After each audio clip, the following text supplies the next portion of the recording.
Eh bien, je suis Thomas Zaoui, je suis le responsable de la maison de l'ONCF. Et ma foi, je suis un Montreuillois, donc un local, un régional de l'étape même.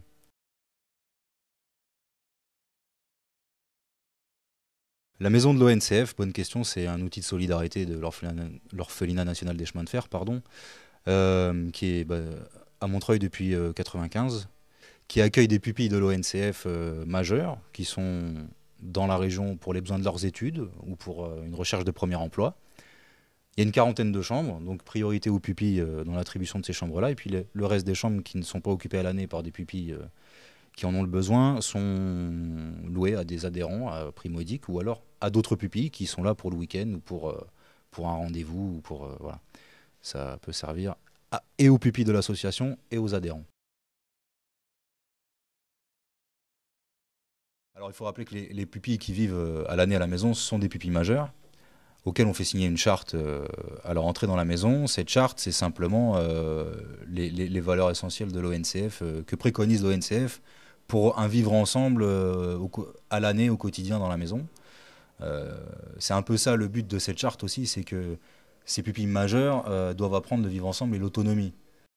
Et voilà, on est une bonne petite équipe à la maison qui se démène quand même au quotidien pour que ça reste très propre et très accueillant.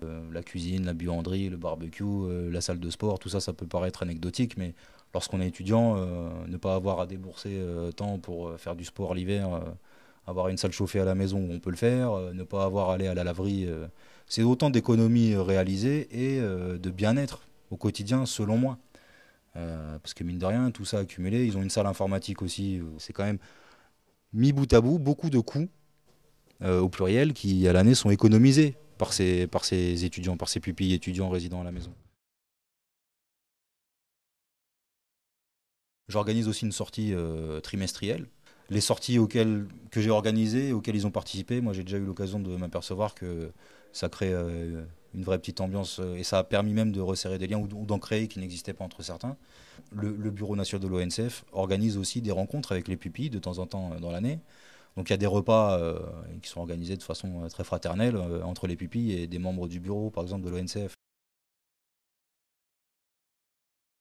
110 ans de solidarité, voilà, pour moi c'est un monument, c'est rarissime. Je pensais même pas que ça pouvait encore exister et ça redonne du baume au cœur. Et les adhérents peuvent avoir du baume au cœur parce que moi les pupilles que je vois à la maison, la plupart d'entre eux, sur plus d'une vingtaine, moi je vois des jeunes lancés à toute berzingue vers l'avenir, compris quand même, là, qui prennent bien leurs études en main et qui bossent comme il faut. Et ça, c'est un vrai motif de satisfaction pour tous les adhérents de l'ONCF. C'est un des reflets, la maison de l'ONCF, de tout ce que l'ONCF peut faire et mettre à disposition de ses pupilles. Et non seulement il n'y a pas à en rougir, mais on peut en être fier.